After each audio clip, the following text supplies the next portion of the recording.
Assalamualaikum warahmatullahi wabarakatuh. Apa kabar sobat sekalian? Jumpa lagi di channel Ramadan ini. Kali ini kita akan membahas berita hangat dan masih hangat diperbincangkan, yaitu tentang konstelasi Demokrat ya.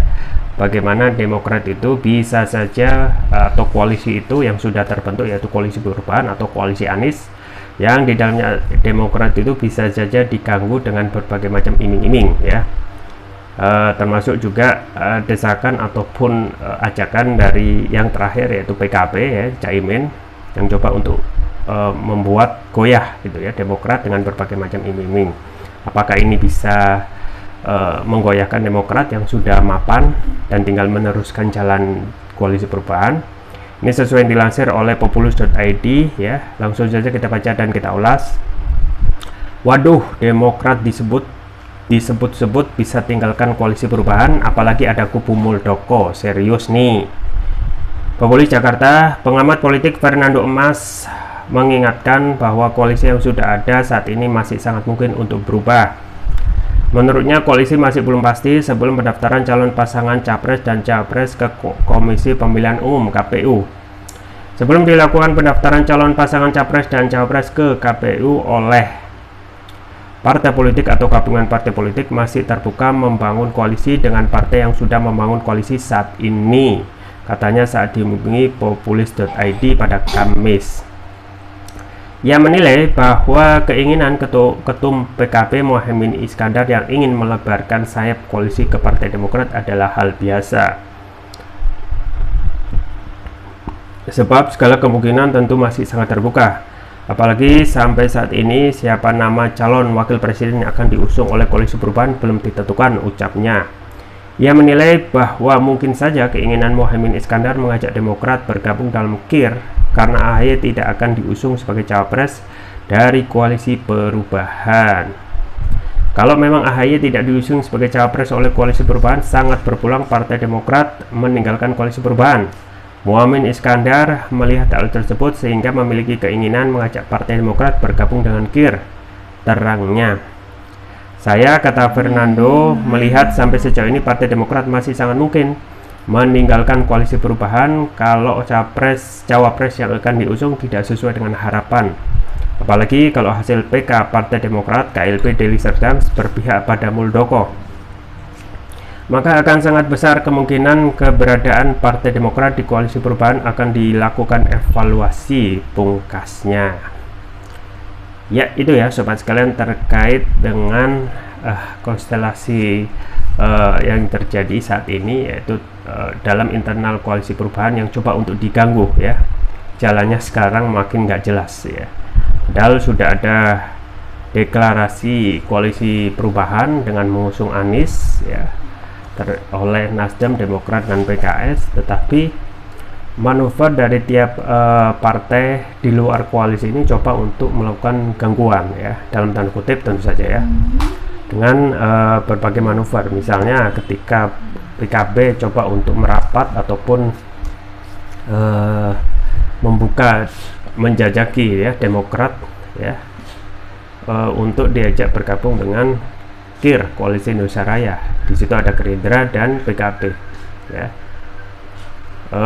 Alasannya satu gitu ya, ketika saat ini yang digadang-gadang memiliki elektabilitas moncer, yaitu AHY ya, cocok untuk cawapres, dan kemungkinan tidak ada kepastian ya AHY untuk digandeng Anies ya, kenapa harus diteruskan gitu koalisi perubahan.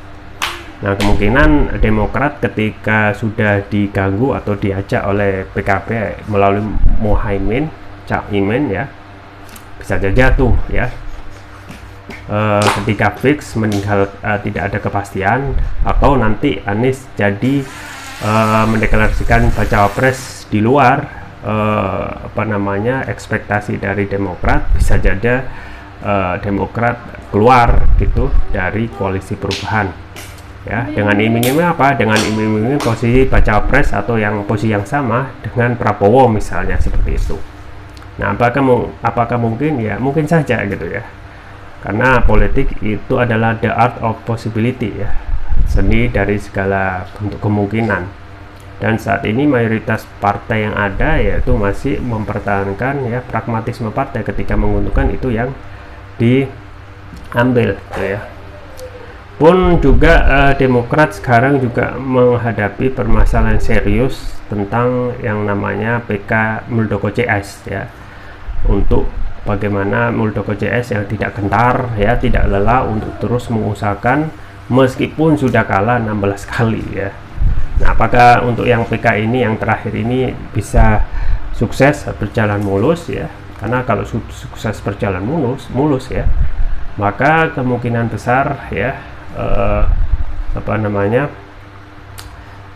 tidak hanya Demokrat yang didapat, tetapi buy one get two gitu ya.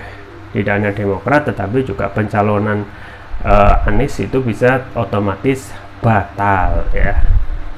Jadi apakah ini bisa mungkin saja gitu ya.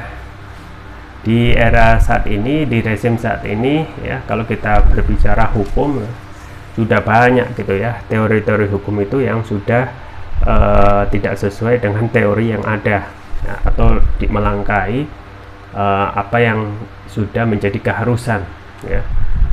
Bagaimana ketika seseorang itu ya memakai ITE misalnya, undang-undang ITE yang semula untuk memfilter ataupun mencegah kejahatan transaksi elektronik, justru dipakai untuk sebagai alat gebuk lawan politik.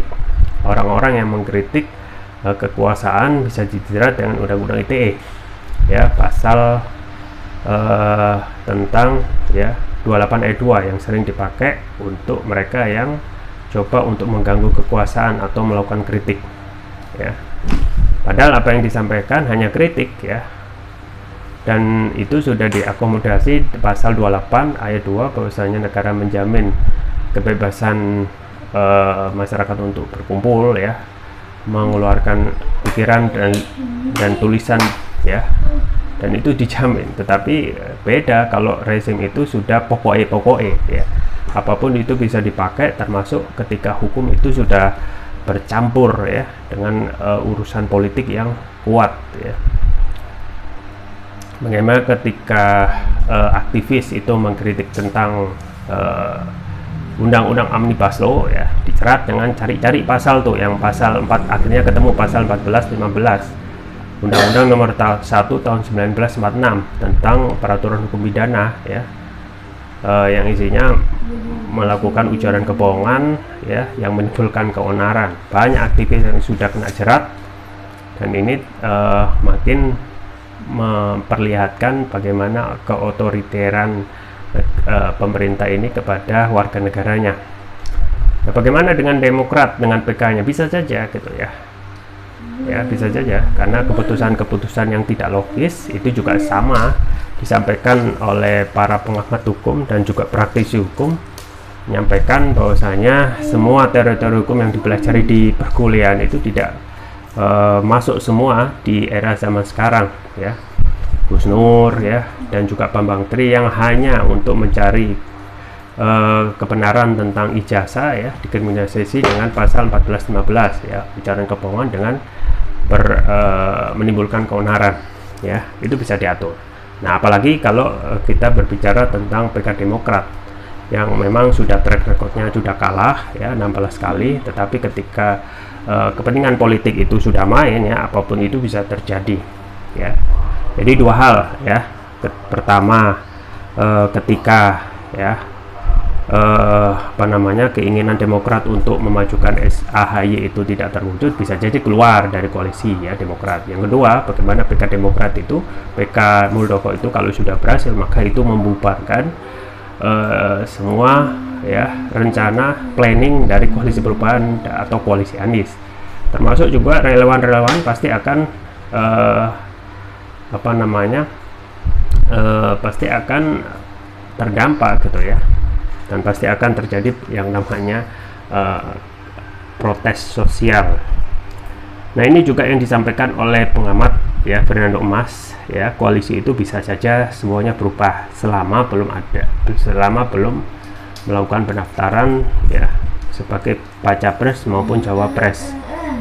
Dan saat ini tiap-tiap anggota koalisi perubahan, yaitu Demokrat, ya, Nasdem dan PKS, ya, meskipun saat ini sudah menyerahkan keputusan siapa yang akan menjadi baca pres Anies itu kepada Anies, ya, tetapi faktanya setiap partai itu gencar mengusahakan keinginan partainya itu bisa terwujud, ya. Demokrat yang tentu saja konsisten dengan memajukan AHY, ya. Kemudian juga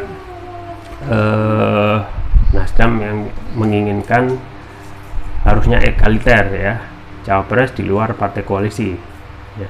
Sedangkan PKS meskipun pada awalnya sudah merencanakan ataupun menginginkan, ya, anggota partainya itu bisa dinaikkan sebagai baca pres, tapi tahu diri, yaitu Ahmad Heriawan yang elektabilitasnya kurang mumpuni, coba untuk melakukan penjajakan kepada calon-calon yang dianggap cocok, ya, sebagai baca pres. Terakhir, ya, PKS sudah menjajaki Mahfud MD, ya, Mahfud MD yang beberapa minggu belakangan, ya, sempat panas heboh karena aksinya untuk membongkar kasus 349 triliun, ya, transaksi janggal di Kementerian Keuangan yang saat ini belum terlihat ada hasilnya, gitu, ya, karena belum ada yang benar-benar diberikan hukuman yang setimpal, ya, karena transaksi itu, ya, 349 triliun kalau dilihat di pemberitaan transaksi yang terbesar, gitu, ya, di dunia, ya. Saat ini belum ada kemajuan. Pun juga untuk Nasdem, ya, Nasdem juga menginginkan agar yang saat ini sudah berbahagia karena beberapa survei yang muncul di pemberitaan, ya, menyampaikan elektabilitas Nasdem itu naik, ya, menjadi partai yang paling dominan, ya, 3 partai paling besar, ya, setelah pencapresan Anies. Artinya pengaruh kotel efek itu sudah berjalan, ya. Ketika kita melihat survei Balitbang Kompas, ya, ternyata efek ekor jas atau efek kotel efek setelah deklarasi Anies itu sudah dirasakan, ya. Nasdem sudah naik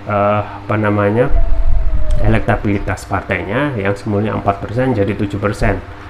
Nah, justru, ya, Demokrat dan PKS ada penurunan, ya, meskipun tidak signifikan, tapi ini jadi tentu saja akan jadi introspeksi bagi keduanya, yaitu Demokrat dan PKS.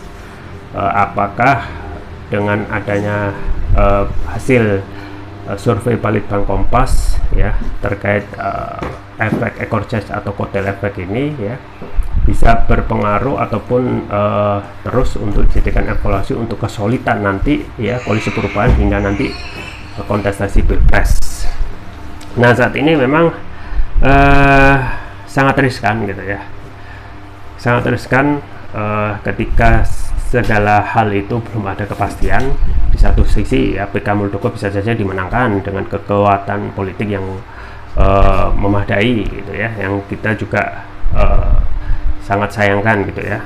Di satu sisi, ya, keinginan Demokrat untuk terus memajukan AHY itu juga sangat serius, ya. Nah, bagaimana kalau keduanya itu, ya, menguasai dan akhirnya Demokrat mau tidak mau keluar, ya, akhirnya semuanya terdampak. Anies terdampak, ya, termasuk juga relawan-relawan sudah mempersiapkan kontestasi pilpres ini juga terdampak, ya. Nah, kalau hal ini yang terjadi, ya, berarti sistem inilah gambaran, ya, perpolitikan kita yang sangat, ya, tidak elok, gitu, ya, yang sangat tidak elok dan perlu untuk, ya, desakan, ya, untuk revolusi partai politik agar lebih baik. Nah, saat ini memang kalau kita melihat, ya, kalau Demokrat benar-benar ingin memaksakan AHY sebagai baca pres dan kalau tidak jadi maka keluar, ini sebenarnya berdampak juga buat pemilih, gitu, ya. Padahal saat ini Demokrat sudah pernah mengalami pengalaman 2 kali menang dalam kontestasi pilpres di 2004 dan 2009. ya, kemudian jeblok ketika memasuki periode ketiga yaitu 2014. Maka harus belajar gitu ya, bagaimana pemilih itu sudah agak ada kejenuhan ya, bagaimana kepentingan-kepentingan rakyat itu saat ini sudah jarang untuk dipikirkan ya. Partai politik termasuk juga kekuasaan lebih condong untuk memikirkan kepentingannya masing-masing. Nah, inilah seharusnya yang harus dilakukan oleh Demokrat ya, kembali kepada awal kejayaan dulu ketika menang di 2 periode pada masa kepemimpinan SBY, dengan lebih ya mendahulukan kepentingan rakyat gitu ya, daripada memaksakan kepentingan partainya sendiri yang itu berakibat ya tentu saja elektabilitas partai akan menurun ya. Ketidakpercayaan rakyat kepada Partai Demokrat itu juga akan menurun gitu ya.